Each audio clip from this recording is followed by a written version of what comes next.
Salud podcast.net with Mike Ochosa. Sir, Yes, sir. how are you? Mike, not me, but Mike. Mike Gaspareñas. I'm doing well, doing well. Hey, Exciting day. Why are you here at the Ringstar? Well, it's a big jump for me actually from being involved in the sport of boxing. Now I moved to the management side with Ringstar. I met Scott in October and I like the format. This is more than just a boxing event. It's really a media sports property wherein you can provide viewers with a continuous inflow of good fights, but also have sponsors really get interested with it because it's continuous. Hindi siya pa isa-isa, no? So the magic of the situation is that there's a matchmaking strategy that allows good fighters, maybe not the more, what do you call this, yung mga sikat na sikat, no? But good fighters matched up. Pasisikatin. Oh, and in Asia. So that's what's happening to me, no? From the commentary side, from the analyst side. I took on some management role here at Ringstar. Yeah. So, well, everyone knows you in the boxing industry, and you just mentioned Scott. Yes. Can you tell me a little bit more about Scott, because he's a little bit alien to me in the boxing. Well, Scott used to fight. He's middleweight. That's his weight category. Where? He's Brit. He's from Europe. He's from UK. But he lives in Singapore. You can ask him about the details later on. But Yes. but his love for boxing obviously starts from that. No? He's a fighter and he's also a businessman, which is really a great combination. Rather than just being a fighter and moving into the business, Scott was a businessman after fighting, then went into the business of promoting and creating a media property. So there's a difference. No? So understands business and understands boxing. Pinagsama niya yan. No? I met him in October.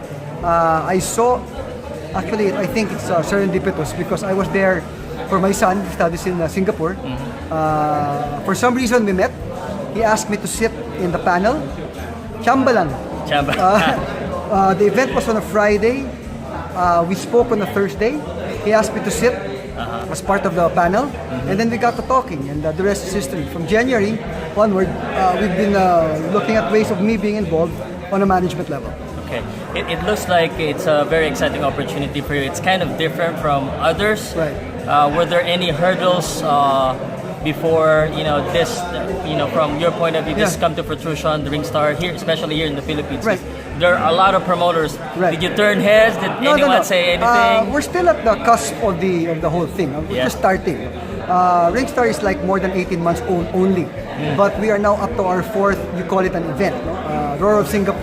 We call it the Roar Series. Yes. The Roar Series because we go around Asia. So the first set is the Roar Series in Singapore. So it's Roar of Singapore 3. And that has been very successful. No? If we're turning heads, maybe we will. Not yet. We will.